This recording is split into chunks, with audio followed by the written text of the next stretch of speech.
Assalamualaikum warahmatullahi wabarakatuh. Kami dari kelompok 4 yang beranggotakan Dita Suci Permatasari, Akmarina Khalisa Rahman, dan Wendika Mazaka akan mempresentasikan proposal metodologi penelitian. Judul dari penelitian kami yaitu Analisis Pengaruh Fraud Laporan Keuangan Terhadap Harga Saham, Studi Kasus pada PT Garuda Indonesia Tbk. Yang pertama, latar belakang. Perusahaan selalu menghasilkan laporan pada periode tertentu yang disebut laporan keuangan.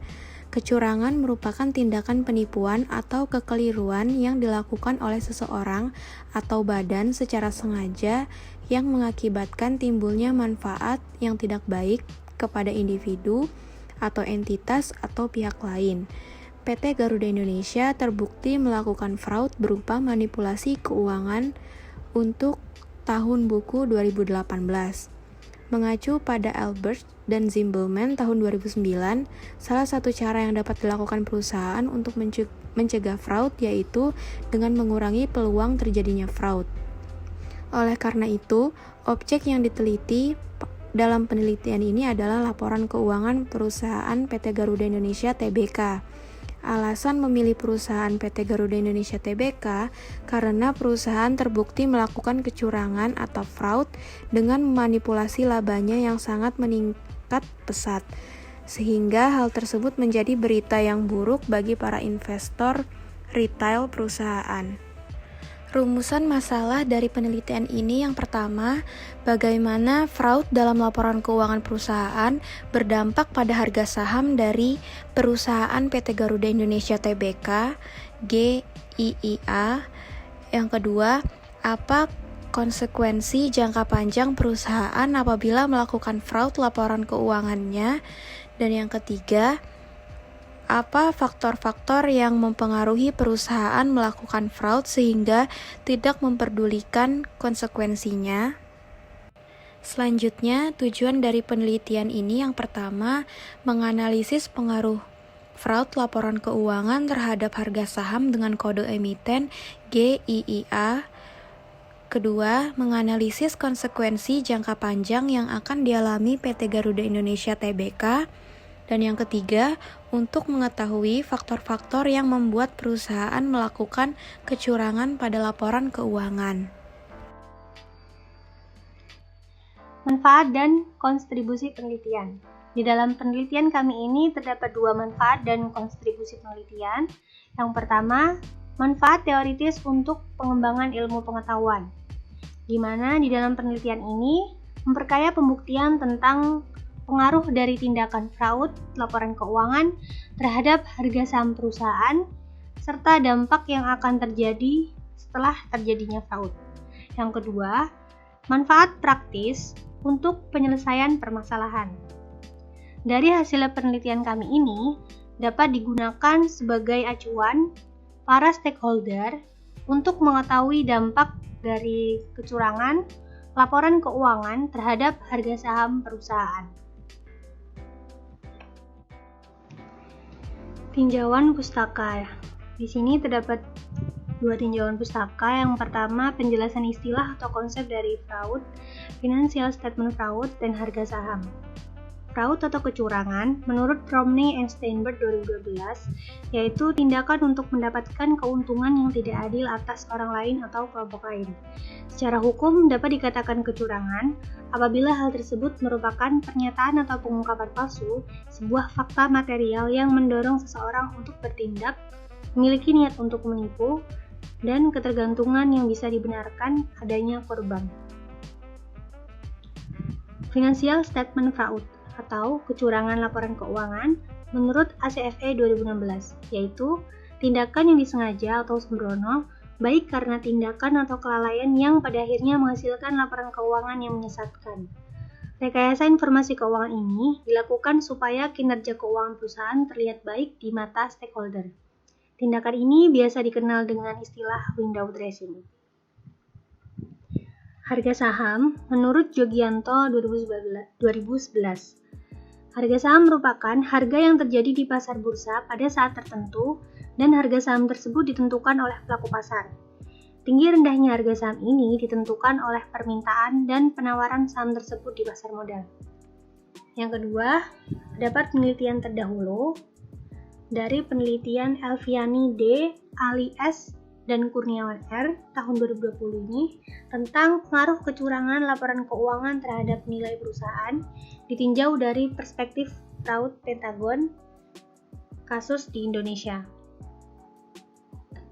Dari hasil penelitian ini menunjukkan terdapat beberapa variabel yang berpengaruh secara signifikan dalam mendeteksi fraudulent financial reporting. Terdapat 2 variabel yang berpengaruh positif dan signifikan dalam mendeteksi terjadinya fraudulent financial reporting, yaitu opportunity dan arrogance. Variabel tersebut mempresentasikan 2 dari 5 elemen dalam close fraud Pentagon Theory. Hasil penelitian ini telah membuktikan bahwa perusahaan yang terindikasi melakukan kecurangan memiliki pengaruh yang negatif terhadap nilai perusahaan. Yang kedua, peneliti kedua, Megawati dan Siska pada tahun 2019 tentang pengaruh fraud triangle terhadap kecurangan laporan keuangan. Dari hasil penelitian ini dapat disimpulkan bahwa financial stability, external pressure, infection monitoring, dan rasionalisasi tidak berpengaruh terhadap kecurangan laporan keuangan pada perusahaan yang terdaftar di Bursa Efek Indonesia. Kecurangan laporan keuangan dalam penelitian ini menggunakan manajemen laba sebagai alat ukur atau produksi dengan menggunakan skala rasio DACC pada penelitian tahun 2013 dan tahun 2017. Kerangka pemikiran rasionalisasi sampai menjadi konsep yang akan diteliti, di mana yang menjadi X1 dan X2-nya ini fraud dan laporan keuangan. X ini berpengaruh terhadap Y, yaitu pada harga saham. Tindakan fraud, laporan keuangan dapat berpengaruh terhadap naik dan turunnya harga saham perusahaan. Deskripsi objek penelitian.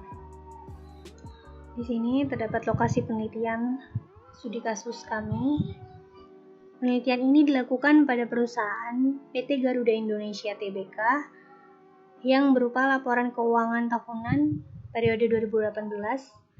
Data yang diambil untuk laporan keuangan ini bersumber dari website yaitu www.idx.com. Jenis dan sumber data penelitian. Jenis data dari dalam penelitian ini menggunakan data sekunder, yaitu berupa data laporan keuangan tahunan PT Garuda Indonesia beserta Tbk, GIIA. Sumber datanya yang digunakan dalam penelitian ini diperoleh dari dua website. Yang pertama www.idx.co.id dan www.id.trendingview.com. Selanjutnya saya akan menjelaskan tentang teknik pengumpulan data penelitian. Teknik pengumpulan data yang digunakan pada penelitian ini adalah dengan dokumentasi, yang mempunyai arti pengumpulan data yang diperoleh secara tidak langsung. Penelitian ini juga menggunakan analisis konten, yaitu analisis laporan keuangan perusahaan yang terindikasi melakukan fraud berupa manipulasi. Dokumentasi, menurut Sugiono, adalah suatu cara yang digunakan untuk memperoleh data dan informasi dalam bentuk buku, arsip, dokumen, tulisan angka, dan gambar yang berupa laporan serta keterangan yang dapat mendukung penelitian. Teknik analisis data penelitian ada 2. Yang pertama, saya akan menjelaskan tentang tahapan dan rincian kegiatan pada setiap tahap. Yang pertama, melakukan pengumpulan data melalui dokumentasi. Setelah itu, melakukan penyempurnaan data dengan melihat ulang data-data yang ada. Jika ada yang kurang, maka disempurnakan lagi dengan cara pengambilan ulang data. Yang selanjutnya, analisis. Di sini, kami akan menganalisis data-data yang sudah diperoleh dan sudah disempurnakan. Nah, yang terakhir, kami akan melakukan evaluasi dan penarikan kesimpulan dari data-data yang sudah diperoleh. Yang kedua adalah langkah-langkah penyelesaian secara teoritis. Yang pertama, yaitu pemilihan tema, topik dan kasus. Yang kedua, pembacaan literatur. Yang ketiga, perumusan fokus dan masalah penelitian. Yang keempat, pengumpulan data. Yang kelima, penyempurnaan data. Selanjutnya, pengolahan data. Yang ketujuh, analisis data. Yang kedelapan, proses analisis data. Selanjutnya, simpulan hasil penelitian. Dan yang terakhir, laporan penelitian. Yang terakhir, alasan pemilihan objek. Alasan memilih perusahaan PT Garuda Indonesia Tbk dengan kode emiten GIIA adalah karena perusahaan terbukti melakukan kecurangan atau fraud dengan memanipulasi labanya yang sangat meningkat pesat di tahun 2018. Sehingga hal tersebut menjadi berita yang buruk bagi para investor retail perusahaan.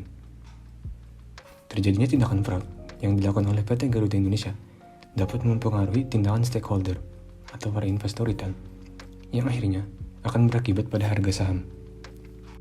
Sekian presentasi dari kami. Terima kasih banyak atas perhatiannya. Salah khilaf mohon maaf. Fastabiqul khairat. Wassalamualaikum warahmatullahi wabarakatuh.